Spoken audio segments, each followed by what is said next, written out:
The sound of Daniel's BMW pulling into my driveway always made my stomach clench, but today felt different, heavier. I watched from the kitchen window as my 13-year-old son Gabe climbed out of the passenger seat, his shoulders hunched in that way that meant something had gone wrong during their weekend together. Daniel didn't walk him to the door like he used to. Instead, he rolled down his window and called out, "Elena, come get your kid." Before we jump back in, tell us where you're tuning in from. And if this story touches you, make sure you're subscribed because tomorrow I've saved something extra special for you. The casual cruelty in those 4 words hit me like a slap. Your kid. As if Gabe was a burden he was graciously returning after borrowing him for the weekend. I opened the front door of our small townhouse, forcing a smile for Gabe's benefit. He brushed past me without his usual hug, dropping his overnight bag in the entryway with a thud that seemed to echo through the narrow hallway. "Everything okay, mijo?" I asked, but he was already heading toward the stairs. Daniel's voice cut through the autumn air from his car. "Elena, we need to talk." I stepped onto the front porch, pulling my cardigan tighter around my shoulders. The autumn wind carried the scent of dying leaves and the promise of winter. "What about?" He got out of the car then, all 6 feet of manufactured confidence in his tailored weekend casual wear. The kind of clothes that cost more than my monthly grocery budget, but somehow always looked effortless on him. That had attracted me once. Now it just reminded me of how different we'd become. "About Gabe's future," he said, his voice carrying that particular tone he used when he wanted to sound reasonable while delivering an ultimatum. "He's getting older. He needs stability, a strong role model." "He has that," I said quietly, aware that our voices might carry through the thin walls to where Gabe was undoubtedly listening. Daniel's laugh was sharp, cutting. "Elena, let's be honest here. You're a failed soldier who couldn't handle the pressure when things got real. How exactly are you supposed to teach him about strength, about perseverance?" The words hit their intended target. I felt my face flush, my hands instinctively curling into fists at my sides. Behind me, I heard the subtle creak of the floorboard near the top of the stairs. Gabe was listening.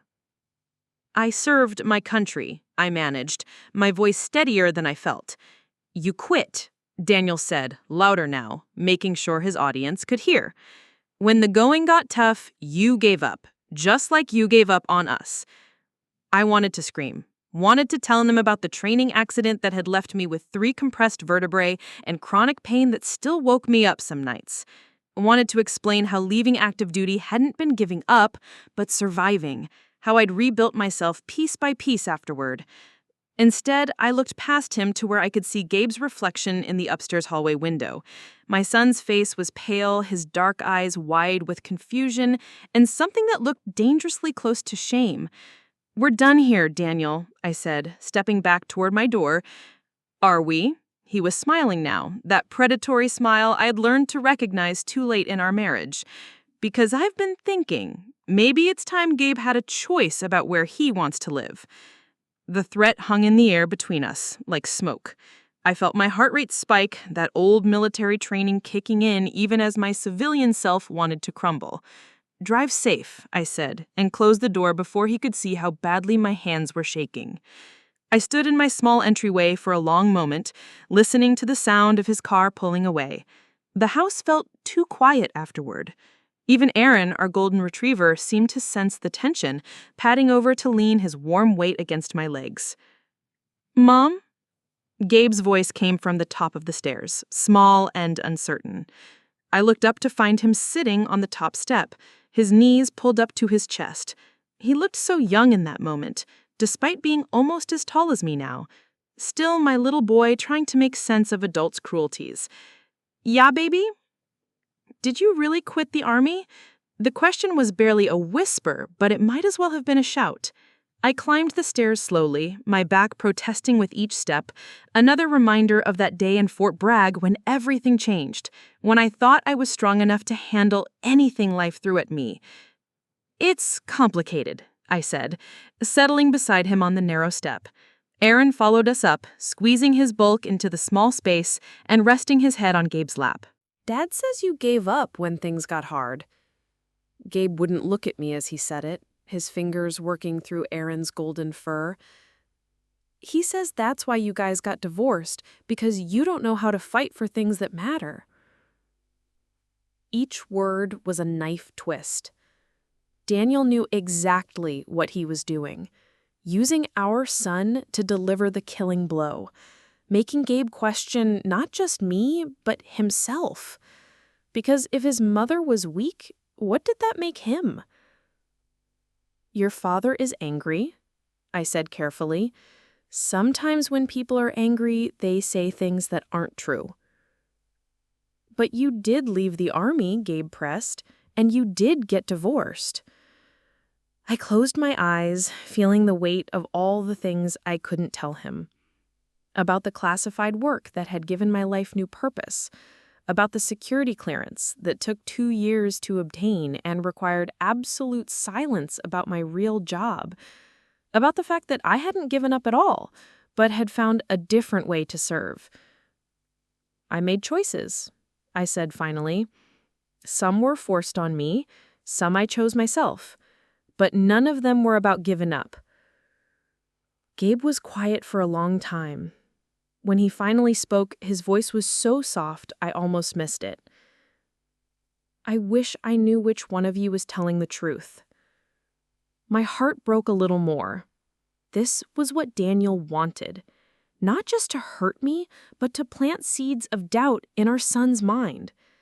To make Gabe question everything I'd taught him about strength and integrity and love. I put my arm around his shoulders, grateful when he didn't pull away. You'll figure it out, I said. You're smarter than both of us put together. But as we sat there in the growing darkness of the hallway, I wondered if love would be enough to overcome the poison Daniel was dripping into our lives. And for the first time in years, I started to consider whether keeping my secrets was protecting my son or failing him. That night, after Gabe had gone to bed with barely a good night, I sat in my small home office staring at the classified briefings I couldn't discuss with anyone. The irony wasn't lost on me. Here I was, trusted with national security secrets, and I couldn't even tell my own son what I did for a living. The injury happened on a Tuesday. I remember that detail with perfect clarity, the way you remember exactly where you were when something fundamental shifts in your world. Fort Bragg, North Carolina. Advanced combat training. I was 28 and convinced I was invincible. The training exercise was routine. Urban warfare simulation. Nothing I hadn't done 100 times before. But when the wall collapsed during the mock building assault, routine became catastrophic in the space of a heartbeat. 600 pounds of concrete and steel, and I was in exactly the wrong place at exactly the wrong moment. 3 compressed vertebrae, 2 herniated discs, chronic pain that would never fully disappear no matter how many physical therapy sessions or cortisone shots or nights spent sleeping on heating pads. The doctors were kind, but clear. Active duty was over. My body had served, and now it was time to find a new way to serve my country. Daniel had been different then. Supportive, or at least he'd performed support well enough that I believed it was real. He'd driven me to medical appointments, helped me navigate the maze of military bureaucracy that comes with medical discharge. He'd held me when the pain was bad, whispered that we'd figure it out together. But somewhere between my discharge papers and my first civilian job, something shifted. Maybe it was the failed business ventures that ate through our savings. Maybe it was watching his friends advance in their careers while he struggled to find his footing. Or maybe it was simply that having a wounded wife wasn't the life he'd signed up for. The failed soldier comments started small. Jokes, he'd say when I called him on it. Just kidding around. But jokes have a way of revealing truth, and his truth was that he'd married someone he thought was strong, only to discover she was human. What he never knew, what I could never tell him, even during our marriage, was about the phone call that came 6 months after my discharge. Mrs. Morales, this is Colonel Margaret Shaw, Pentagon Intelligence Division. I'd known her peripherally from my time at Fort Bragg. Everyone knew her reputation. Brilliant, demanding, the kind of officer who could spot potential from a mile away and wasn't afraid to cultivate it. "We have a position that might interest you," she said. "It would require extensive security clearance, complete discretion, and the kind of analytical mind that doesn't give up when things get complicated." The interview process took 8 months. Background checks that went deeper than archaeology, psychological evaluations that left me feeling exposed and raw, polygraph tests that asked questions I'd never even asked myself.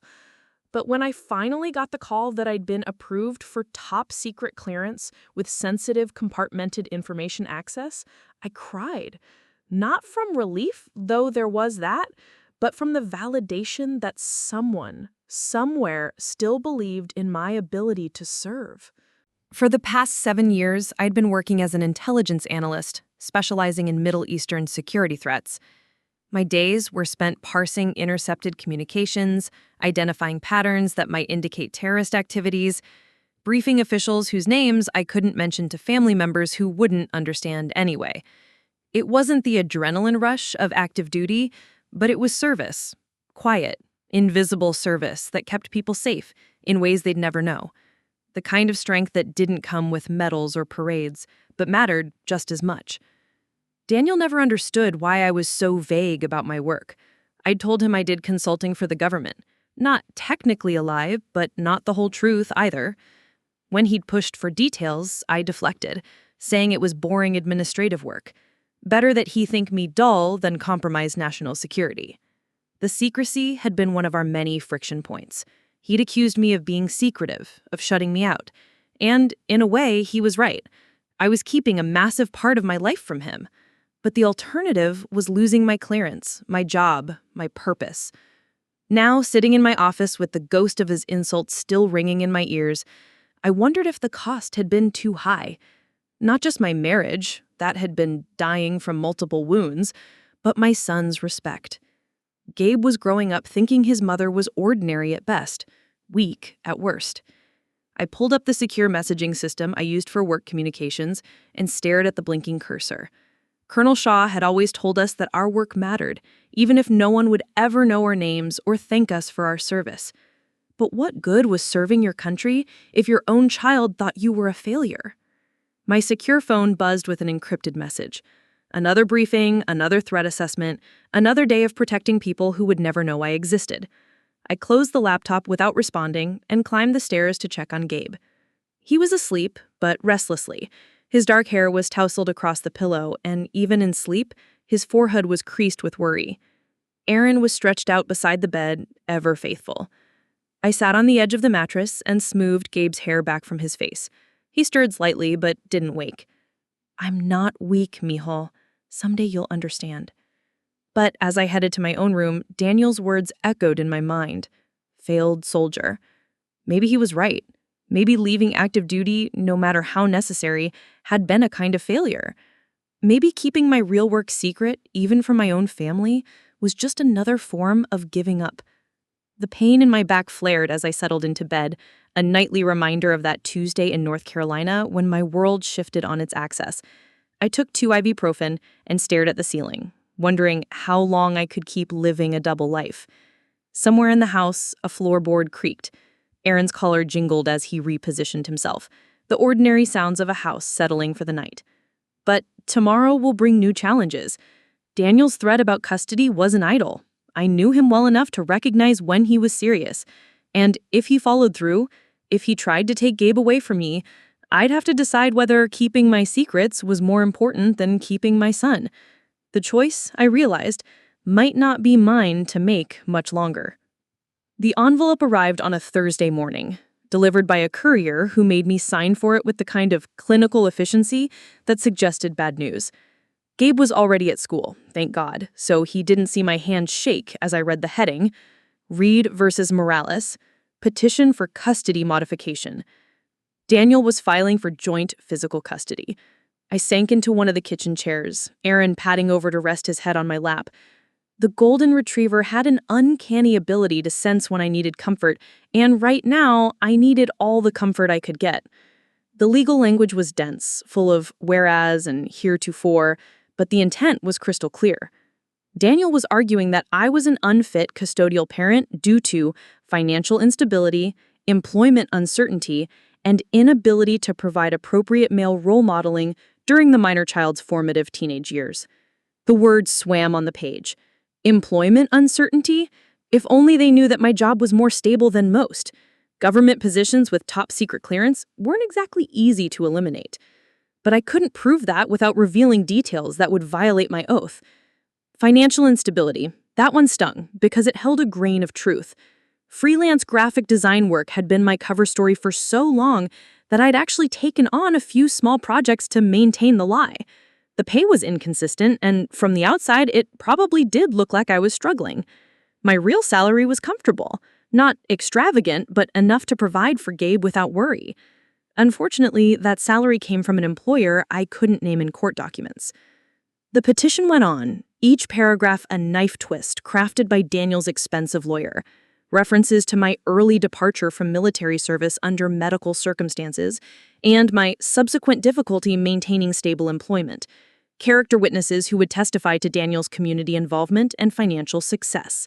What it didn't mention was the weekend Gabe had come home with finger-shaped bruises on his upper arm, or the way Daniel spoke to service workers like they were beneath notice, or how he'd once made Gabe cry by mocking his interest in coding as nerdy loser stuff. Preparing and narrating this story took us a lot of time, so if you are enjoying it, subscribe to our channel. It means a lot to us. Now back to the story.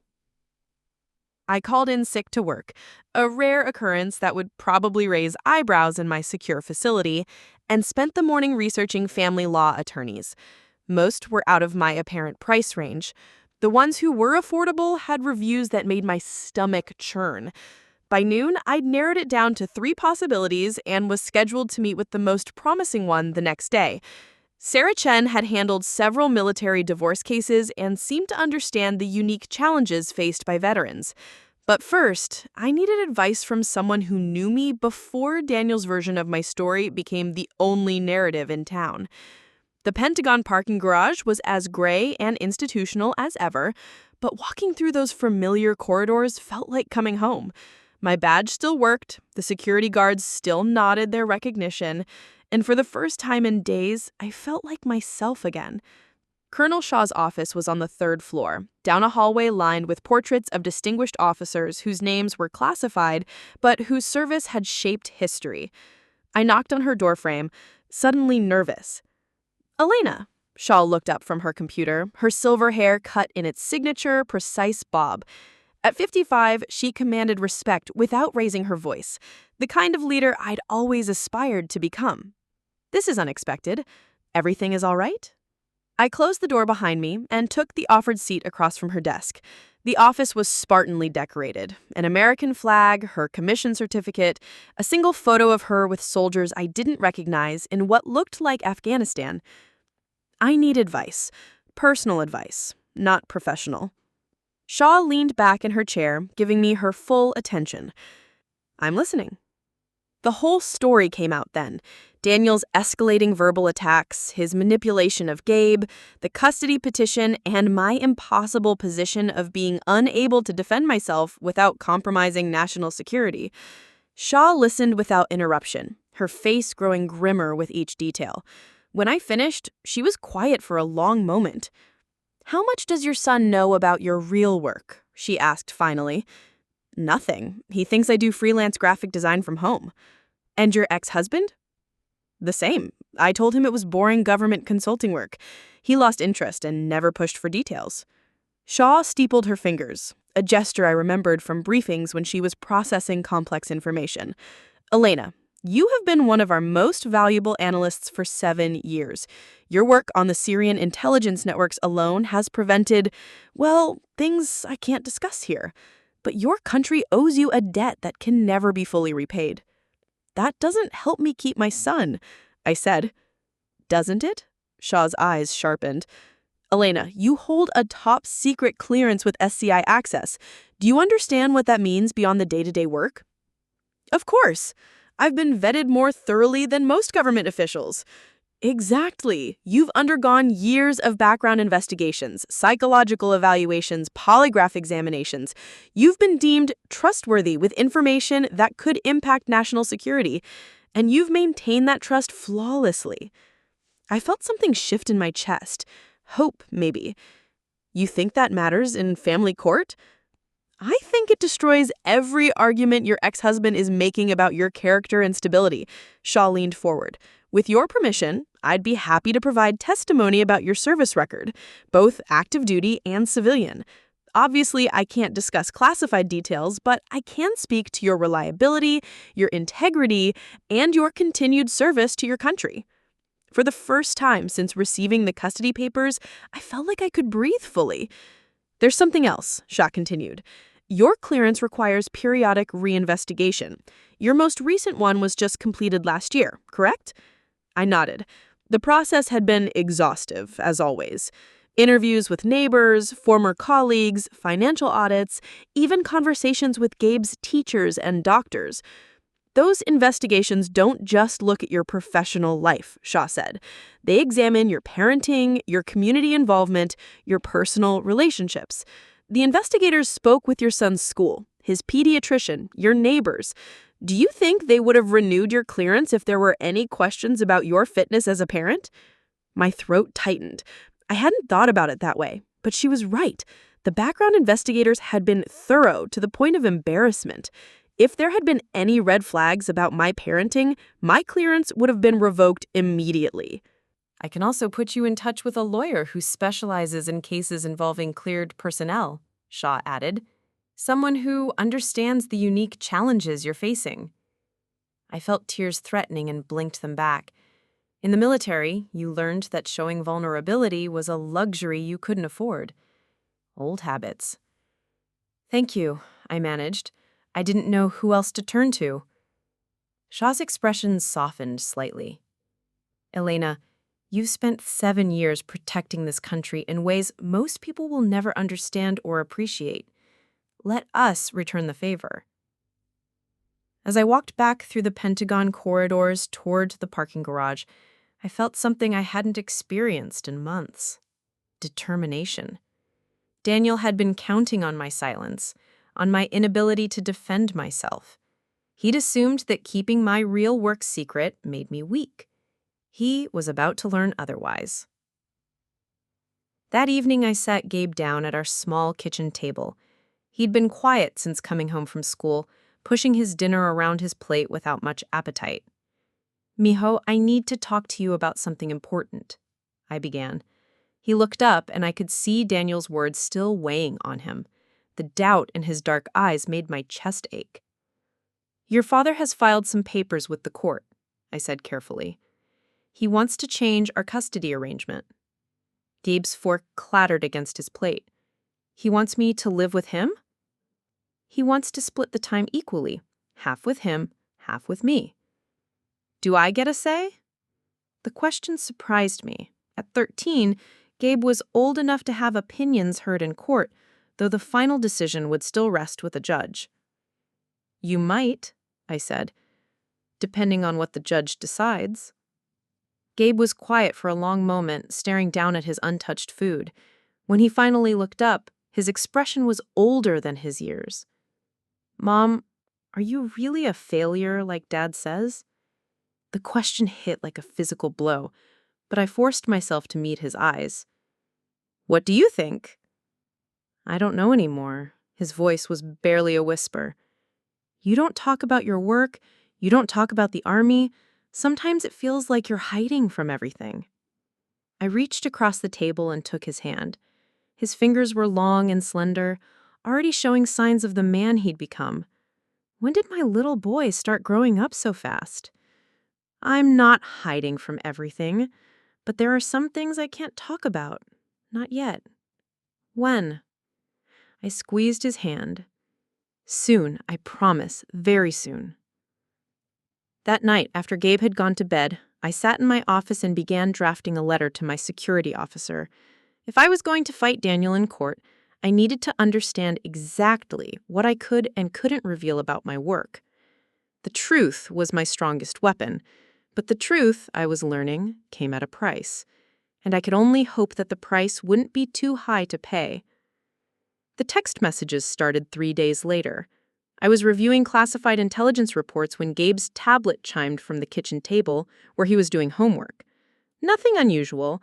His friends texted constantly about gaming and school drama, but something in the way his shoulders tensed made me look up. "Everything okay, mijo?" He didn't answer immediately, his thumb hovering over the screen. The silence stretched long enough that I saved my work and walked over to where he sat. "Dad wants to know if I miss him," Gabe said finally, his voice carefully neutral in that way teenagers perfected when they were trying not to reveal how much something mattered. "Do you?" Gabe's jaw tightened. "He says I'm trying to keep him away from you." The words hit like ice water in my veins. "What exactly did he say?" Gabe hesitated, then turned the tablet toward me. The message thread was longer than I had expected, a steady stream of communication from Daniel that I had been completely unaware of. "Miss you, buddy. I wish I could see you more. Your mom seems pretty busy these days. Hope she's making time for you." Been thinking about that camping trip we talked about. Not sure when your mom will let us go, though. You know you can always call me if you need to talk about anything, right? Even if it's about your mom. Each message was carefully crafted to sound caring while planting seeds of doubt. Daniel had always been skilled at manipulation, but seeing him use those skills on our son made my hands shake with rage. "When did these start?" I asked, scrolling back through the conversation. "Last week, right after the custody papers came." Gabe's voice was small. "Mom, why don't you want me to see him?" The question was a knife twist. "Gabe, that's not true. Your father can see you whenever he wants. He just needs to arrange it with me first, like we've always done." "But he says you make it hard, that you always have excuses." I sat down beside him at the table, Aaron immediately padding over to lean against my legs. The dog's warm presence was grounding, a reminder that some loyalty was uncomplicated. "Has your father asked to see you since he filed those papers?" I asked, gently. Gabe frowned, thinking. "Well, no, but he's been busy with work." "Too busy to call? Too busy to even ask when you might be free?" I watched understanding flicker across my son's face, followed quickly by the kind of painful confusion that comes when someone you love disappoints you. It was a look I remembered from my own childhood, when my father's promises proved empty more often than not. "Maybe he's waiting for you to call him," Gabe said, but his voice lacked conviction. "Maybe," I agreed, though we both knew that wasn't how custody arrangements worked. "Gabe, I need you to know something. I have never, not once, tried to keep you from seeing your father. If he wants to spend time with you, all he has to do is ask." Gabe nodded, but I could see the doubt still clouding his features. Daniel's poison was working, creating distance between us just when we needed each other most. That evening, I started keeping a detailed journal. Every text message Daniel sent to Gabe, every phone call that didn't come, every promise that went unkept. My lawyer had advised documentation, but this felt more than legal preparation. It felt like preservation of truth. The weekend came and went with no word from Daniel about visitation. Gabe spent Saturday morning checking his phone obsessively, clearly hoping for an invitation that never came. By Sunday afternoon, he'd grown quiet and withdrawn, the rejection settling into his bones like winter cold. "Want to work on your coding project?" I suggested, trying to draw him out. He shrugged. "Dad says coding is for nerds." Another carefully placed barb. Daniel knew Gabe loved coding, had shown real talent for it, but now he was using that passion as another way to undermine our son's confidence. "Since when do you care what anyone thinks about your interests?" I asked. "Since maybe Dad's right about some things," he mumbled, but he opened his laptop anyway. We spent the afternoon building a simple game together, nothing complex, just a character jumping over obstacles. But for those few hours, I had my son back. The kid who asked 100 questions and got excited about solving problems and forgot to be self-conscious about what anyone else thought. It was almost dinner time when Gabe's tablet chimed again. Another message from Daniel. "Sorry I couldn't see you this weekend, buddy. Your mom said you were too busy." I stared at the screen, my blood pressure spiking. I hadn't spoken to Daniel all weekend, hadn't received a single call or text asking about visitation. "Gabe," I said carefully, "I want you to see this." I pulled out my phone and showed him the call log. No missed calls from his father. Then I opened my text messages. The last communication from Daniel was from over a week ago. "He didn't ask to see you. Not once this weekend." Gabe's face went pale as he stared at the evidence. "But he said—" He lied. The words came out harder than I had intended, but I was tired of protecting Daniel from the consequences of his own cruelty. "Why would he do that?" Gabe's voice cracked on the question. I pulled him into a hug, feeling how thin he'd gotten lately. Stress, probably. Another thing to document. Another way Daniel's games were hurting our son. "I don't know, mijo. Sometimes when people are angry, they make choices that hurt the people they're supposed to protect." We ordered pizza that night and watched a movie together, but I could feel the shift in Gabe. Not trust, exactly. That would take time to rebuild. But awareness. The beginning of understanding that his father's version of events might not be the whole truth. Later, after Gabe had gone to bed, I sat in my office reviewing the latest round of intelligence reports. Somewhere in Syria, people were planning attacks that could kill hundreds. Somewhere in Afghanistan, a network was moving money to fund terrorism. And somewhere in my own city, my ex-husband was waging psychological warfare against our 13-year-old son. The classified threats felt manageable compared to the personal ones. In my professional life, I had tools, protocols, backup systems. I knew how to identify dangers and neutralize them. But protecting Gabe from his own father was proving far more complicated than protecting the country from foreign enemies. I opened a new document and began typing another journal entry, documenting the weekend's manipulation with timestamps and screenshots. If Daniel wanted to play games with the truth, I'd make sure the real story was preserved.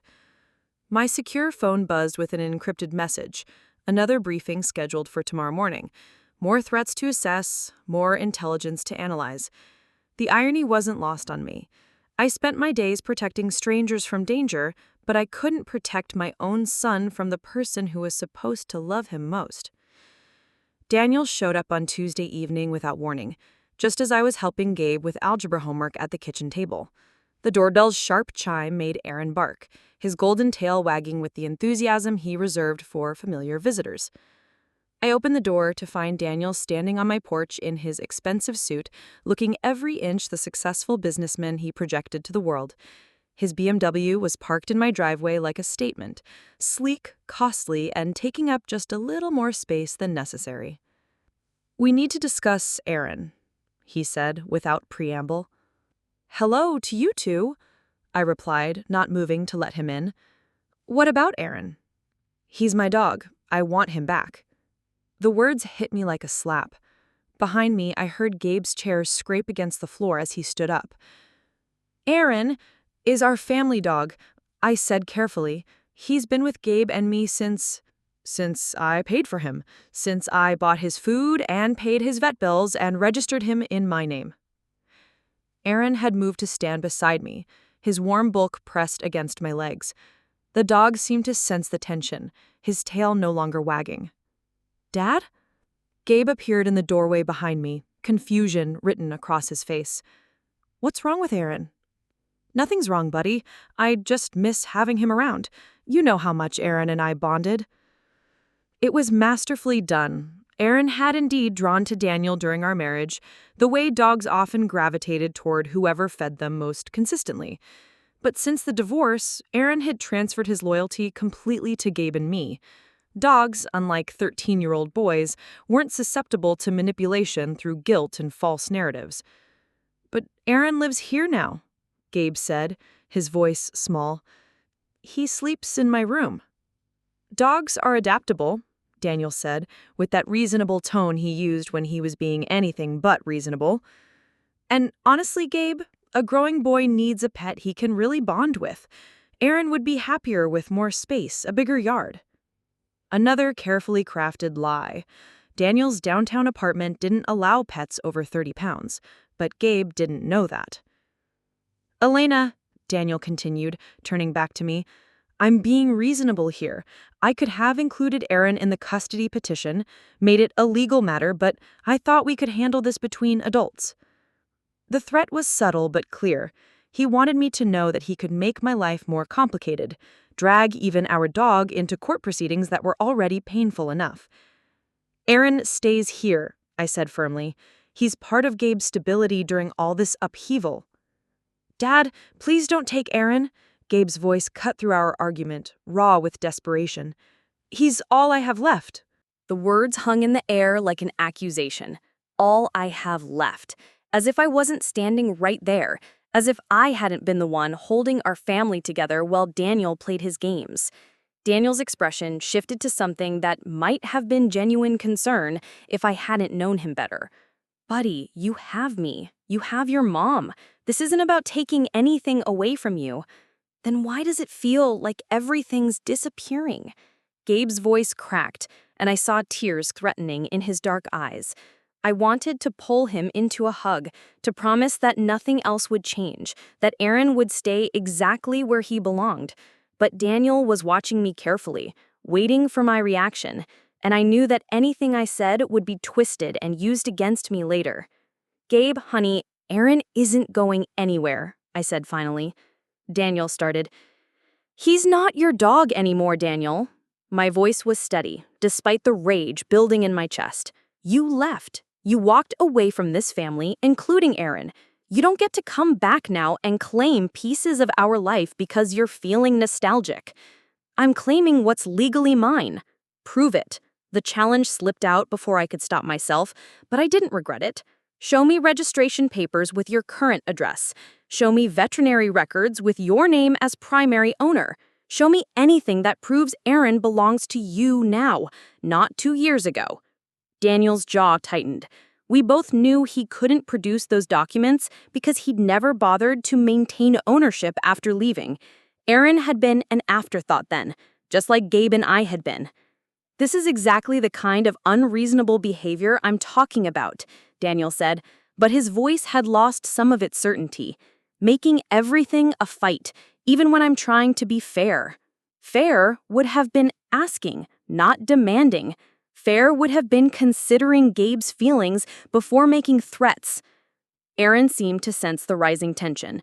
He moved away from me and padded over to Gabe, who immediately dropped to his knees and buried his face in the golden fur.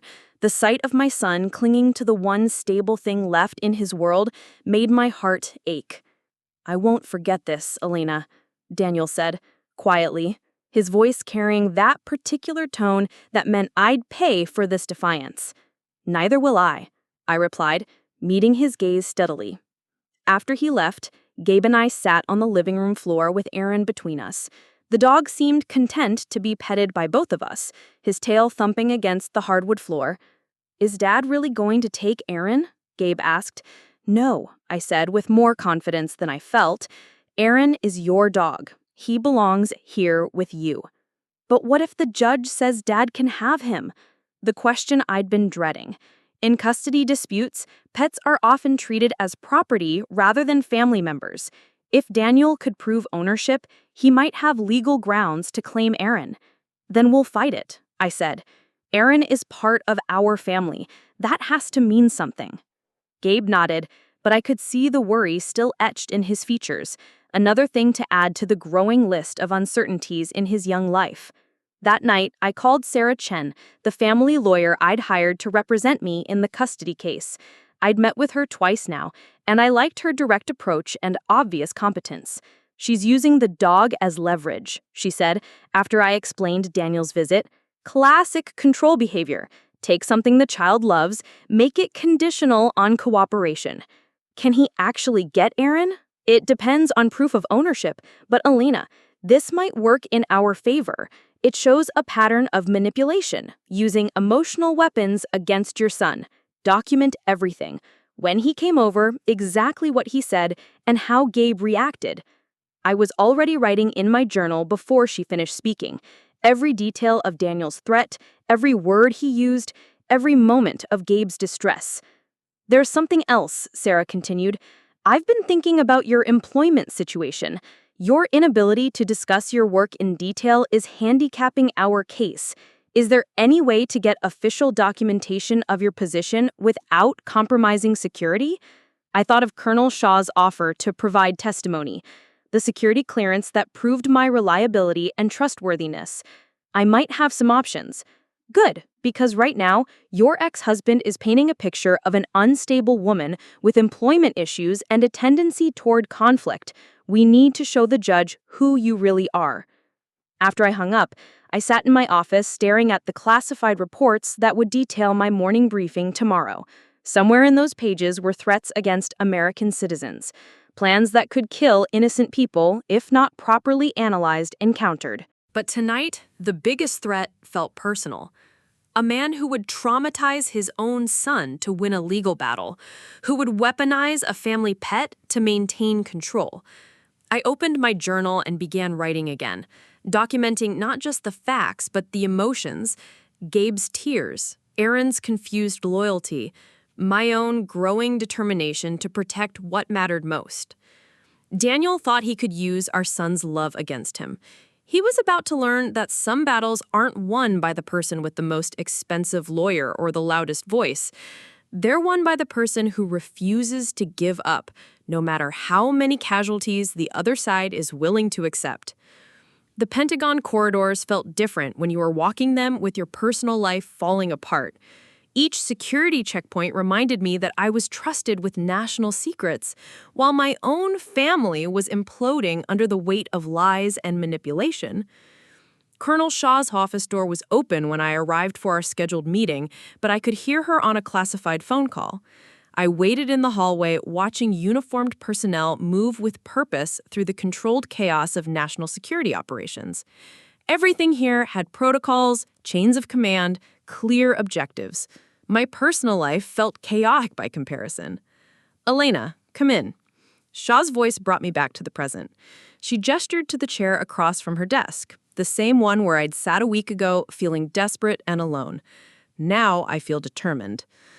"I've spoken with my security officer," I began, without preamble.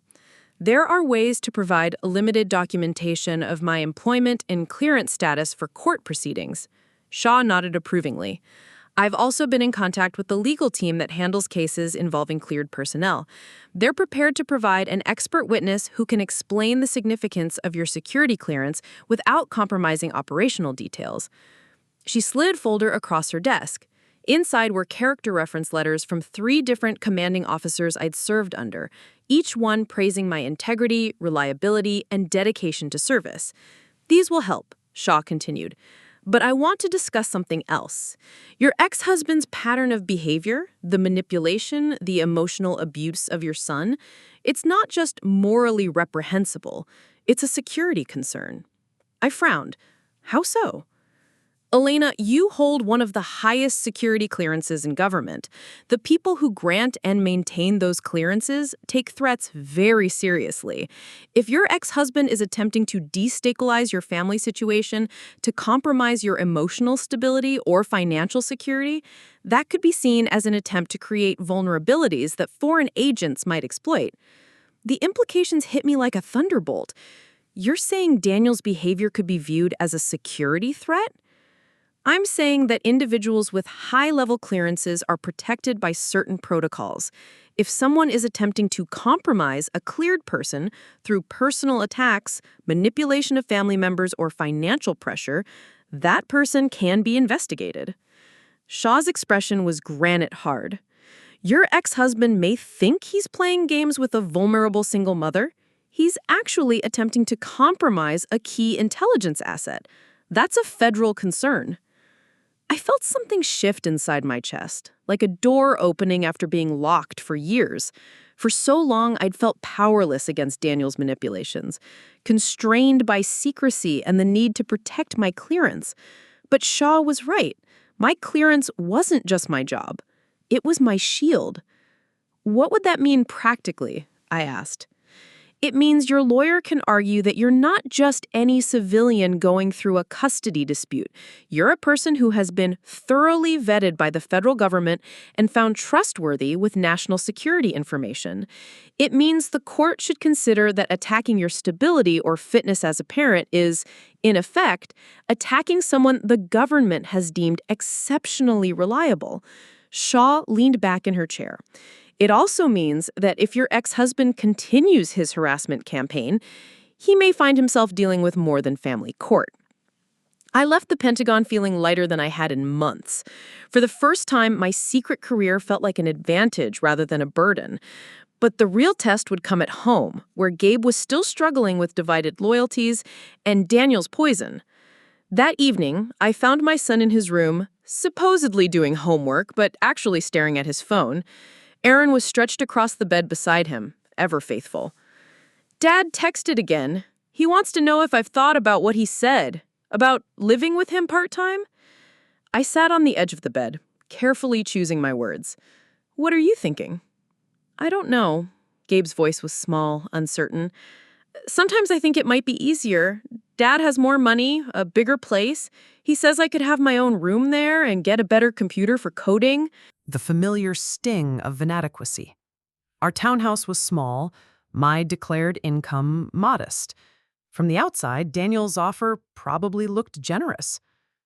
Is that what you want? I asked. A bigger room? A better computer? Gabe was quiet for a long moment, his fingers absently stroking Aaron's fur. I want things to stop being so complicated. I want to stop feeling like I have to choose sides. Mijo, you don't have to choose sides. This isn't about sides. This is about what's best for you. But how do I know what that is? His voice cracked with frustration. Dad says one thing, you say another. You both think you're right.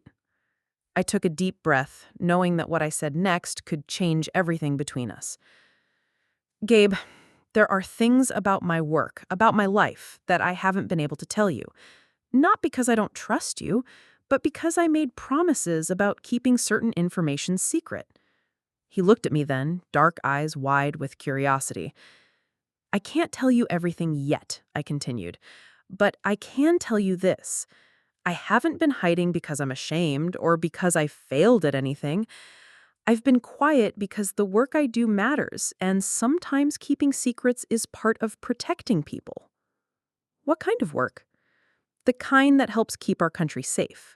The kind that requires the government to trust me completely to investigate every part of my life and decide I'm worthy of that trust. Gabe sat up straighter, Aaron adjusting his position to stay close. Like spy stuff? I smiled, despite myself. Not exactly like spy stuff, but important and secrets. Why are you telling me now? Because your father is trying to make you think I'm weak, that I'm a failure. And I need you to know that the people whose job it is to evaluate strength and trustworthiness, they think I'm doing just fine. Understanding flickered in Gabe's eyes. Not complete understanding, but enough. The court case, he said, you can prove you're not a failure. I can prove a lot of things, but the most important thing I want to prove is that I love you, and I'm fighting for you. Not because I want to win against your father, but because you matter more to me than anything else in the world. Gabe was quiet for a long time, processing. When he finally spoke, his voice was stronger than it had been in weeks. I don't want a bigger room if it means I can't have Aaron with me. It was a small thing, but it felt like a victory, the first crack in Daniel's carefully constructed narrative. That night, after Gabe had gone to sleep, I sat in my office preparing for the next day's security briefing, but my mind kept drifting to the upcoming custody hearing, to the stack of character references from military officers, to Shaw's promise that my service record would speak for itself. Daniel had spent months trying to tear me down, to make me feel small and powerless. He'd used my secrecy against me, twisted my discretion into shame. But secrets, I was learning, could also be weapons, and I was finally ready to use mine. My secure phone buzzed with tomorrow's briefing materials. Somewhere in the classified reports were threats against innocent Americans, dangers that I would help identify and neutralize. It was work that mattered, work that made a difference, just like the fight I was about to wage for my son. The battle lines were drawn. Daniel had money and lawyers and a public persona that gleamed with success. But I had something more powerful, the truth and the credentials to prove it. Let him call me a failed soldier in court. I was ready to show a judge exactly what kind of soldier I really was. The night before the custody hearing, I found Gabe sitting at the kitchen table with a notebook, writing furiously. Aaron lay beside his chair, the dog's golden head resting on his paws as if sensing the weight of tomorrow. "Homework?" I asked, though it was nearly 10 o'clock. Gabe looked up, his dark eyes determined in a way that reminded me of myself at his age.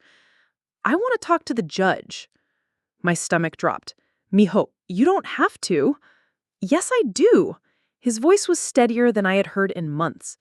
"Dad keeps saying things about you, about us. Someone needs to tell the truth." I sat down across from him, noting the careful handwriting that filled the page. "What kind of truth?" Gabe's jaw tightened. "Like how he never calls when he says he will, or how he told me you were keeping me from him, but when I asked if we could go to the movies last weekend, he said he was too busy." The pain in his voice made my chest ache. 13 was too young to be cataloging a parent's broken promises, but Daniel had forced that burden on him. "There's something else," Gabe continued, his voice dropping to barely a whisper. "Something I never told you." He pulled out his phone and scrolled through his messages. The text thread with Daniel was longer than I'd seen before, filled with conversations I'd never known about. "Look at this one," Gabe said, pointing to a message from 3 days ago. "Can't wait to get this custody thing settled. Your mom's making everything complicated. But don't worry, once you're living with me half the time, things will be easier. Won't have to deal with her drama anymore." And then, sent just minutes later to the same thread, apparently by mistake, "Can't wait to be done with that brat. Kids get too mouthy anyway." I stared at the screen, my blood turning to ice. The message had clearly been meant for someone else, probably Daniel's new girlfriend or maybe his lawyer, but he'd accidentally sent it to Gabe. "He called me a brat, Mom." Gabe's voice cracked. "He said he wants to be done with me." I reached across the table and took his hand. His fingers were trembling slightly, and I realized he'd been carrying this hurt alone for days. "When did you see this message?" "Tuesday, right after he came here about Aaron. I kept thinking maybe I read it wrong, or maybe he was talking about someone else, but he wasn't, was he?" "No, baby, he wasn't." The betrayal on Gabe's face was devastating. This was his father, the man who was supposed to love him unconditionally, calling him a brat and saying he wanted to be done with him. "I screenshotted it," Gabe said quietly, "in case he tries to delete it." My son was thinking like an intelligence analyst, documenting evidence and preserving proof. I felt a surge of pride mixed with heartbreak that he'd had to learn such skills at 13. "Gabe, you don't have to show this to anyone if you don't want to. This is between you and your father." "No, it's not." His voice was stronger now, anger replacing hurt. "He's been lying to the judge about wanting me. He's been lying to everyone." I studied his face, seeing determination where weeks ago there had only been confusion and pain. "Are you sure you want to do this? Once you show that message, there's no taking it back." Gabe nodded firmly. "Dad taught me that actions have consequences. Maybe it's time he learned that lesson too." That night, I lay awake thinking about the boy who was growing into a young man in my small townhouse. Gabe had found his voice, his courage, his sense of justice. Tomorrow, he will stand before a judge and speak his truth. Daniel had spent months trying to turn our son against me. Instead, he'd revealed his own character so clearly that even a 13-year-old could see through the facade. Sometimes the most powerful weapon in any battle was simply the truth, spoken by someone brave enough to tell it. The family courthouse felt like a battlefield dressed in marble and fluorescent lights. Daniel sat at the plaintiff's table in his most expensive suit, his lawyer whispering reassurances while he projected the image of a concerned father and successful businessman. Sarah Chen sat beside me, her files organized with military precision. Behind us, Colonel Shaw waited to testify, her uniform crisp and her bearing unmistakably authoritative. Judge Harper was younger than I expected, maybe 50, with silver-streaked hair and eyes that missed nothing. She'd been on the family court bench for 8 years, Sarah had told me, and was known for seeing through manipulation. "Mr. Reed, please present your case for custody modification." Daniel's lawyer stood, painting a picture of a devoted father concerned about his son's welfare. He spoke of Daniel's stable income, his spacious apartment, and his desire to provide proper guidance during these crucial teenage years. My client believes young Gabriel needs structure, male role modeling, and the advantages that come with financial stability. The current arrangement, while well-intentioned, may not serve the child's best interests, the lawyer said smoothly. When it was Daniel's turn to testify, he performed beautifully. Concerned father, reluctant to criticize his ex-wife but worried about their son's future. He spoke about my employment instability and difficulty moving forward from past setbacks. "I just want what's best for Gabe," he said, looking directly at the judge with practiced sincerity. "He's at an age where he needs consistent guidance and clear expectations." Sarah's cross-examination was surgical. "Mr. Reed, when was the last time you called your son?" Daniel shifted slightly. "We text regularly." "I asked about phone calls. When did you last have an actual conversation with Gabriel?" It's been busy at work, but we communicate constantly." Sarah pulled out printed copies of Gabe's phone records. "These show 17 text messages from you to Gabriel in the past month. How many of those asked about his schoolwork, his interests, or his emotional well-being?" Daniel's lawyer objected, but Judge Harper allowed the question. "I ask about how he's doing," Daniel said defensively. "Actually, according to these messages, you asked about his well-being 0 times. You did, however, ask about his mother's activities 11 times and made disparaging comments about her 6 times. I watched Daniel's composure crack slightly. This wasn't going as smoothly as he had expected. When Sarah called me to testify, I felt steadier than I'd anticipated. Months of documentation, of careful record-keeping had prepared me for this moment. "Miss Morales, Mr. Reed has characterized you as having employment difficulties. Can you clarify your work situation?" "I work for the federal government in a classified capacity. I hold top-secret clearance with sensitive compartmented information access." Daniel's lawyer was on his feet immediately. "Your Honor, there's no documentation of this alleged employment." "Your Honor," Sarah interrupted, "we have documentation from the Department of Defense confirming Miss Morales' employment and security clearance status." She handed copies to the judge and Daniel's lawyer. I watched Daniel's face go pale as he read the official letterhead, the government seals, the confirmation of my clearance level. "Ms. Morales," Judge Harper said, "can you explain why this information wasn't presented earlier?" "Your Honor, my work requires absolute discretion. I couldn't discuss it without proper authorization, which I've now received due to the circumstances of this case." Colonel Shaw's testimony was devastating. She spoke of my military service, my exemplary record, my transition to intelligence work. When Daniel's lawyer tried to characterize my medical discharge as giving up under pressure, Shaw's response was ice cold. Miss Morales was injured in the line of duty and medically retired with full honors. She then transitioned to classified intelligence work that serves our national security. I would hardly characterize 7 years of continued government service as giving up.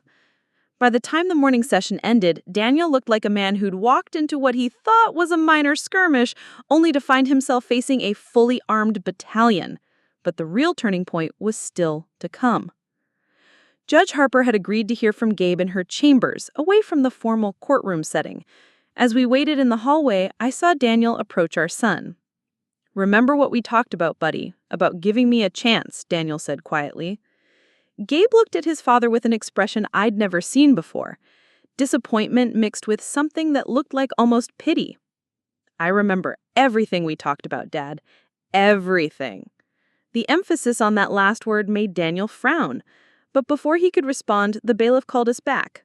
It was time for my son to find his voice. Judge Harper's chambers felt more like a principal's office than a courtroom.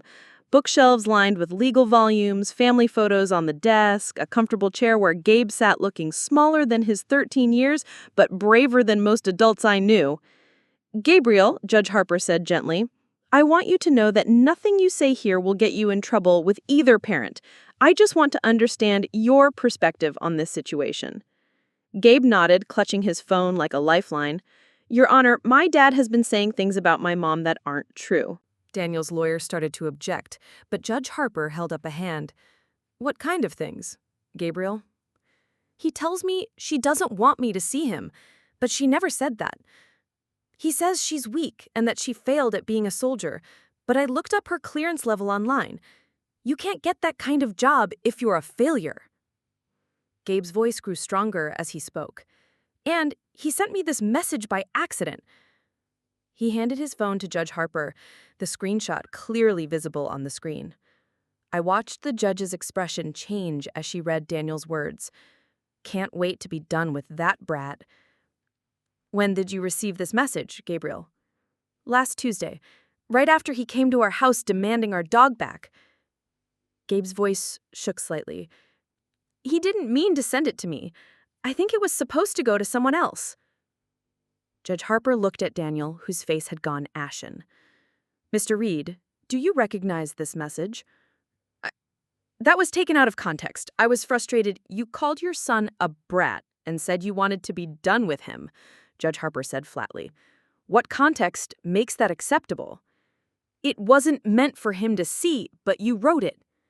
You felt it strongly enough to text it to someone." The judge's voice was sharp now. "Gabriel, how did this message make you feel?" Gabe straightened in his chair.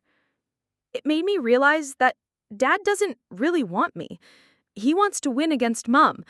I'm just the prize he's trying to take away from her." The wisdom in those words, the mature understanding of manipulation that no 13-year-old should have to possess, hung heavy in the air. "Your Honor, I love my dad, but I don't want to live with someone who calls me a brat behind my back and then pretends to love me in court." Daniel tried to speak, but Judge Harper silenced him with a look. "Gabriel, if you could design the perfect arrangement, what would it look like?" "I want to stay with Mom, but I want Dad to get help. I want him to stop lying about Mom and stop using me to hurt her. And I want him to mean it when he says he loves me, not just say it because he thinks he has to." Judge Harper nodded slowly. "Thank you, Gabriel. You've been very brave today." As we filed back into the courtroom, I saw Daniel whispering urgently with his lawyer. But it was too late. The truth was out, documented, and witnessed. Sarah stood for our final argument, but she barely needed to make it. The evidence spoke for itself. My security clearance proving professional stability, Colonel Shaw's testimony confirming my integrity, and most damning of all, Daniel's own words revealing his true feelings about our son. Your Honor, this case isn't about custody. It's about control. Mr. Reed has systematically attempted to undermine Ms. Morales through lies and manipulation, using their child as a weapon in his personal vendetta. When Judge Harper announced we would recess for her decision, I felt something I hadn't experienced in months: hope. Daniel caught up with us in the hallway, his composure finally cracking completely. "Gabe, you don't understand." "I understand everything, Dad. I understand that you've been lying to me and about Mom. I understand that you don't really want me. You just don't want her to have me. That's not true. Yes, it is. Gabe held up his phone. I have 17 messages from you asking about Mom's life and 0 asking about mine. I counted. Daniel looked at me over Gabe's head, his eyes filled with something that might have been regretful if I hadn't known him better. This isn't over, Elena. Yes, I said quietly. It is. Because the truth, once revealed, has a way of ending lies, and my son had found the courage to speak his truth to power, changing everything. Based on the evidence presented, I'm awarding sole custody to Ms. Morales. Mr. Reed will have supervised visitation pending family counseling. Daniel's chair scraped against the floor as he stood up abruptly and stormed out without a word. No goodbye to Gabe, no acknowledgement of the damage he had caused. Outside the courthouse, Gabe slipped his hand into mine. Mom, I'm sorry I doubted you. You had every reason to, but you found a truth anyway. Aaron bounded toward us from Sarah's car, tail wagging with pure joy. Some battles are won by the loudest voice. Others are won by quiet courage, patient truth, and a 13-year-old boy brave enough to speak against manipulation. We went home together, all 3 of us, finally free. Daniel's lawyer started to object, but Judge Harper held up a hand. What kind of things, Gabriel? He tells me she doesn't want me to see him, but she never said that. He says she's weak and that she failed at being a soldier, but I looked up her clearance level online. You can't get that kind of job if you're a failure. Gabe's voice grew stronger as he spoke. And he sent me this message by accident. He handed his phone to Judge Harper, the screenshot clearly visible on the screen. I watched the judge's expression change as she read Daniel's words. Can't wait to be done with that brat. When did you receive this message, Gabriel? Last Tuesday, right after he came to our house demanding our dog back. Gabe's voice shook slightly. He didn't mean to send it to me. I think it was supposed to go to someone else. Judge Harper looked at Daniel, whose face had gone ashen. Mr. Reed, do you recognize this message? That was taken out of context. I was frustrated. You called your son a brat and said you wanted to be done with him, Judge Harper said flatly. What context makes that acceptable? It wasn't meant for him to see, but you wrote it. You felt it strongly enough to text it to someone. The judge's voice was sharp now. Gabriel, how did this message make you feel? Gabe straightened in his chair. It made me realize that Dad doesn't really want me. He wants to win against Mom. I'm just the prize he's trying to take away from her. The wisdom in those words, the mature understanding of manipulation that no 13-year-old should have to possess, hung heavy in the air. Your Honor, I love my dad, but I don't want to live with someone who calls me a brat behind my back and then pretends to love me in court. Daniel tried to speak, but Judge Harper silenced him with a look. Gabriel, if you could design the perfect arrangement, what would it look like? I want to stay with Mom, but I want Dad to get help. I want him to stop lying about Mom and stop using me to hurt her. And I want him to mean it when he says he loves me, not just say it because he thinks he has to. Judge Harper nodded slowly. Thank you, Gabriel. You've been very brave today. As we filed back into the courtroom, I saw Daniel whispering urgently with his lawyer. But it was too late. The truth was out, documented, and witnessed. Sarah stood for our final argument, but she barely needed to make it. The evidence spoke for itself. My security clearance proving professional stability, Colonel Shaw's testimony confirming my integrity, and most damning of all, Daniel's own words revealing his true feelings about our son. Your Honor, this case isn't about custody. It's about control. Mr. Reed has systematically attempted to undermine Ms. Morales through lies and manipulation, using their child as a weapon in his personal vendetta. When Judge Harper announced we would recess for her decision, I felt something I hadn't experienced in months: hope. Daniel caught up with us in the hallway, his composure finally cracking completely. Gabe, you don't understand. I understand everything, Dad. I understand that you've been lying to me and about Mom. I understand that you don't really want me. You just don't want her to have me. That's not true. Yes, it is. Gabe held up his phone. I have 17 messages from you asking about Mom's life and 0 asking about mine. I counted. Daniel looked at me over Gabe's head, his eyes filled with something that might have been regretful if I hadn't known him better. This isn't over, Elena. Yes, I said quietly. It is. Because the truth, once revealed, has a way of ending lies, and my son had found the courage to speak his truth to power, changing everything. Based on the evidence presented, I'm awarding sole custody to Ms. Morales. Mr. Reed will have supervised visitation pending family counseling. Daniel's chair scraped against the floor as he stood up abruptly and stormed out without a word. No goodbye to Gabe, no acknowledgement of the damage he had caused. Outside the courthouse, Gabe slipped his hand into mine. Mom, I'm sorry I doubted you. You had every reason to, but you found a truth anyway. Aaron bounded toward us from Sarah's car, tail wagging with pure joy. Some battles are won by the loudest voice. Others are won by quiet courage, patient truth, and a 13-year-old boy brave enough to speak against manipulation. We went home together, all 3 of us, finally free.